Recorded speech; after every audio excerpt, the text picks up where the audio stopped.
Hello everyone, this is Joe, Four Soft Corners here. And before I get into today's video, I just wanted to say thank you again. After my last video, I just had a lot of very great feedback.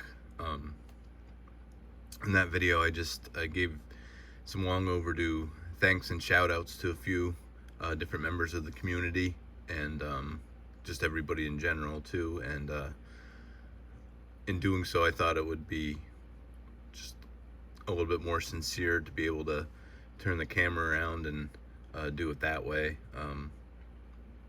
So I had a lot of great positive feedback on my decision to do that, and just a lot of great responses. And I just want to say thank you everybody that watched that and took the time to give their feedback on that. So for today's video, I'm going to be showing off the cards I have from 1954 Bowman. And for anybody that's new to the channel or new to seeing any of these, basically what I'm doing is just, these aren't new pickups, this is just what I have from each set. None of them are really active set builds. To some people it might seem a little crazy to like just have kind of start all these different sets and only have a couple cards for each one, but my way of thinking is just I love all these old sets, and I just want some examples of the cards, whether they're just commons or Hall of Famers. And so basically, anytime I could pick them up at good prices or get them in lots with other years or anything like that, I mean, I've just started putting them in a binder. I think when I get through the 50s, I'll show off my 50s binder, which I have a whole separate binder for 53 tops and for 59 tops.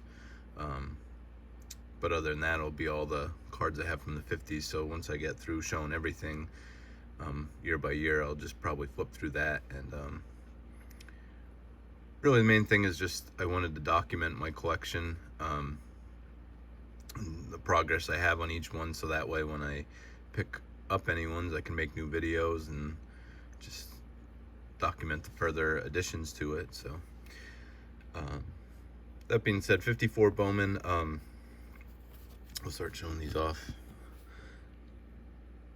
These are basically just all commons from this. I think I have 17 cards. This is a 224 card set.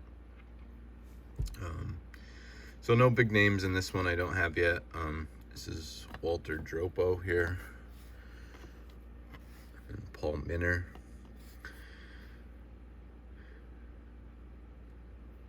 So I haven't really picked up any bigger names yet. I mean, these were just ones that I found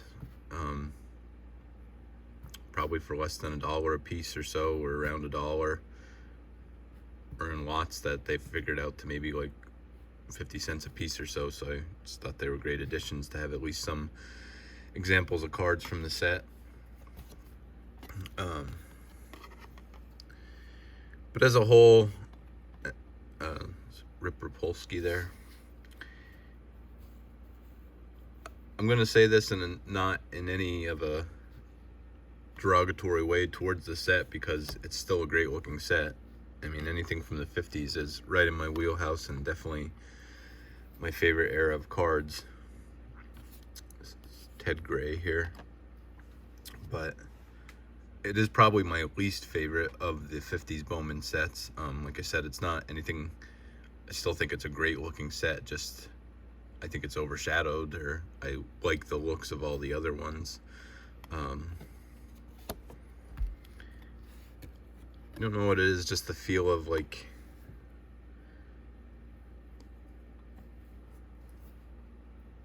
kind of like art, but picture, like fuzzy photo with artwork. And then some of them, I know I don't have the card, but the Richie Ashburn kind of almost looks like it's his eyes or something. The picture just looks just odd. Some of the cards just have an odd look to me like that. I mean, 53 Bowman just had, I mean, obviously that's one of the greatest sets of all time, greatest looking sets. This was an Ed Yost here. Just had such a cleaner look, and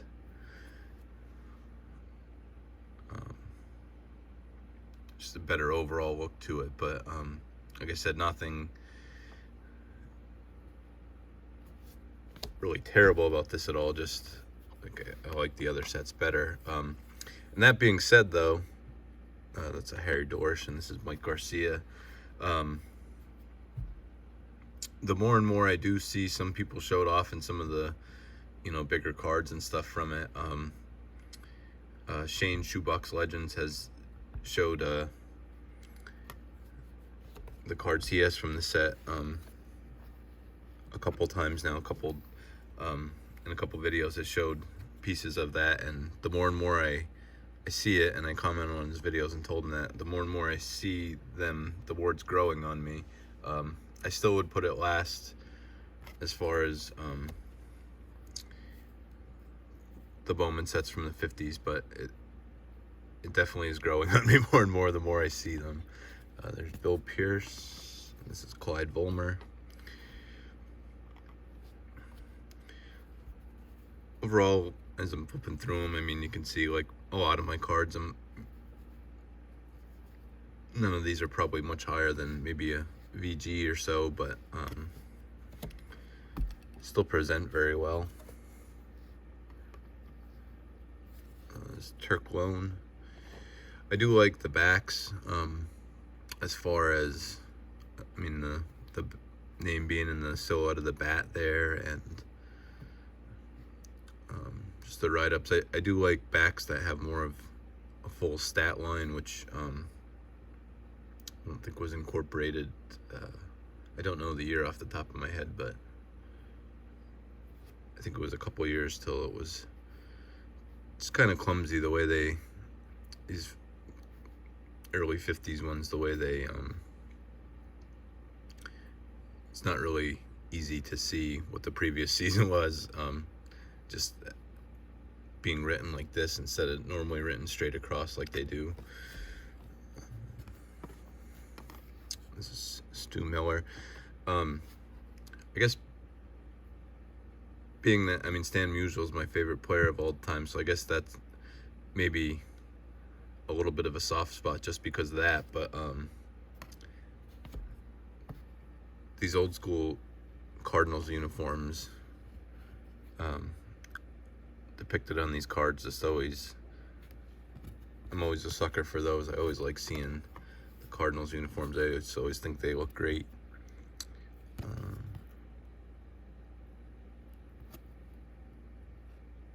This is Sandy Consuegra. I believe I got that.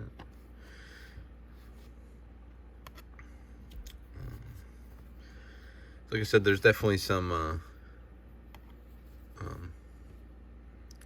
definitely like to pick up at least, one or two Hall of Famers or more stars from this. That probably would. This is Russ Meyer here. Just for in the binder, I mean, just when I'm flipping through, it'll just add a little bit more flair to it, just to have a couple stars as far as just all commons. But for now, this is what I have. There's Joe Presco. Again, another Cardinals uniform. George Shuba.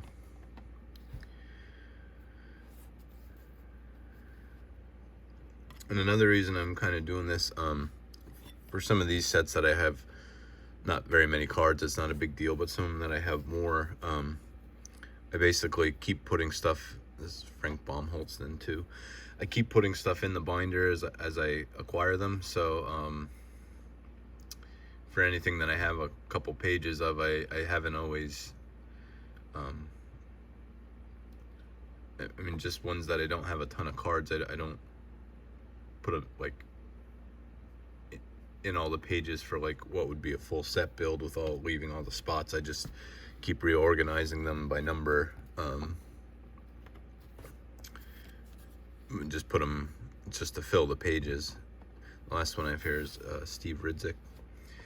But as I added additional ones to some of them, I just threw them in at the tail end of the binder and additional binder pages. So I like when everything's in order, even though I don't have a lot from some of these sets. I still like them just being in numerical order. So going through, I take them out of the pages when I show them off like this. So I just like that when I do that, I can reorganize them by number and put them back in their numerical order. So that's kind of a good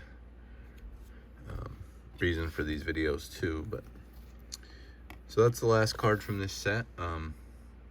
Anybody in the comments, if you want to let me know your thoughts or opinions on this set, where it falls in with all the sets from the 50s in general, or just the Bowman sets. Just like to hear any feedback on that. My next video, I will be showing off 54 tops. Again, don't have a ton from that set, but definitely one of my more favorite sets of the 50s. With that being said, that's it for this video. I'll see everybody next time, and just want to leave you with, just remember, any card can be a great looking card, even if it has 4 soft corners. Thank you.